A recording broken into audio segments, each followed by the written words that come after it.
বল যদি ওই দল করার আগে যে পিচ রাস্তাতে হেঁটতেছিস এই রাস্তাটা কিন্তু কেটে বাদ দেওয়া হবে সেকেন্ডে সময়। আমি এই জায়গায় দেড়কে কথা দিয়েছিলাম যে আদেল দোকানদার থেকে আর আমরা দাসপাড়ার এটা পিচ রাস্তা করবার এখান থেকে জুড়ে 16 মাঠে যাবো।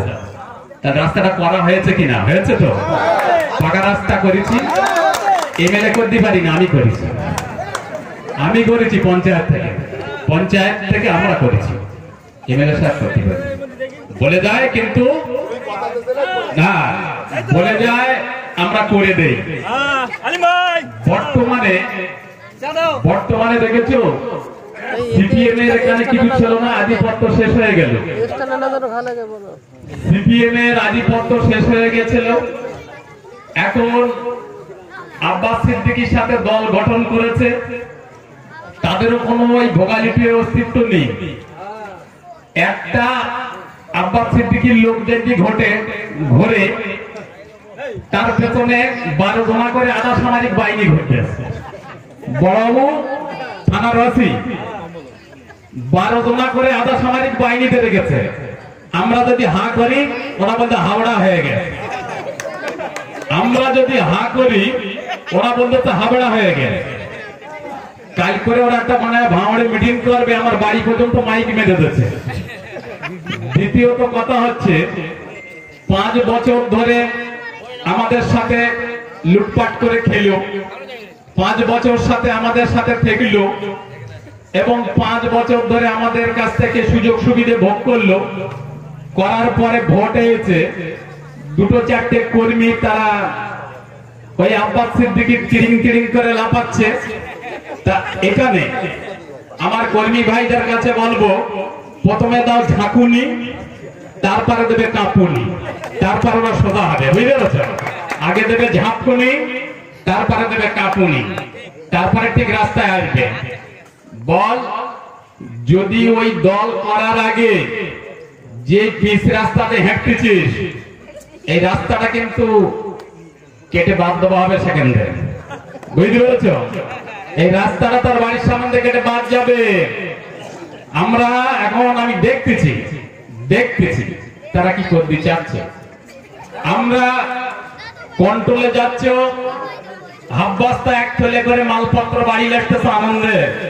গম চাল আরে হালকা করে বললিস তো। ওরা যখন বলে সোনপুরি কি বলতেনি, আর আমরা বললি আমি বললি আমার কথা সারা জায়গায় ভাইবেশন হয়। বাংলায় ঘুরে বেড়ায়, ভারতবর্ষে ঘুরে বেড়ায়।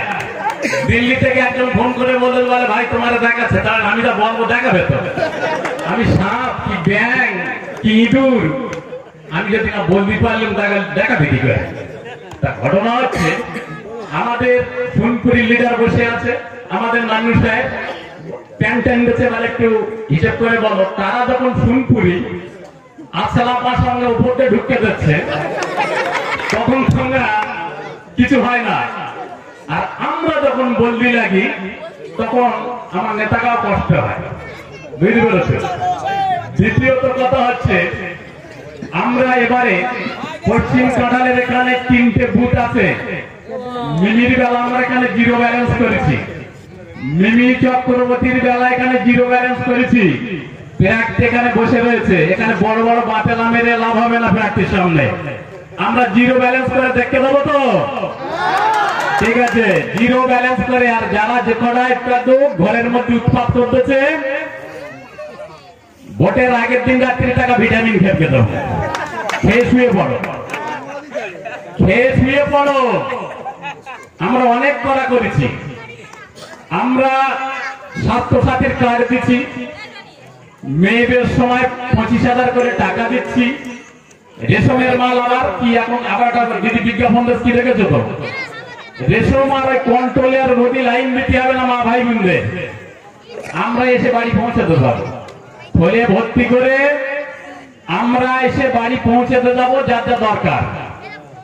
আবার মায়েদের জন্য অ্যাকাউন্টে 500 করে টাকা মাসে মাসে মারা হবে যাদের অ্যাকাউন্ট। আমি সব সময় বলেছি, আমরা যখন 2008 সালে পঞ্চায়েতের ক্ষমতা এইছি তখনই বলেছি সব অ্যাকাউন্ট খোলো, মায়েদের বলছিলাম অ্যাকাউন্ট সবসময় খোলো, অ্যাকাউন্টটা খুলে রেখে দাও। এবারে দিদি ঘোষণা করেছে প্রত্যেক মায়েদের অ্যাকাউন্টে মাসে 500 করে টাকা যাবে। তোমাদের আর মুরগি হাঁস পুষতে হবে না কষ্ট করে, বুঝতে পারছো? কুঁড়ো শান্তি হবে না, হাতে লাগে আবার ধুতি হয় তো। তাই দিদি বলেছে 500 করে টাকা মায়েদের অ্যাকাউন্টে দিয়ে দেবো। আর সমস্ত ছেলে মেয়ে যারা স্কুলে পড়বে তারা 10 লক্ষ টাকা করে তাদের ঋণ দেবে অ্যাকাউন্টে। যারা বলতেছে আমরা মন সাহেবের দল করবো, তাকে মাইক কেটে বলতে হবে গলা চিৎকার করে যে আমরা এইগুলো দেবো, না তো এমন ঘেরো পেটা খাবে ছুটে রাস্তা পাবে না, ছুটে রাস্তা পাবে না। আবার দেখেছিল তো সব ভয়তে ঘরের মধ্যে ঢুকে গেল যে ওটা আব্বাজান নির্বাচন ঘোষণা করেছে, একেবারে সুর করে বের গেছে। আব্বাজান নির্বাচন কমিশন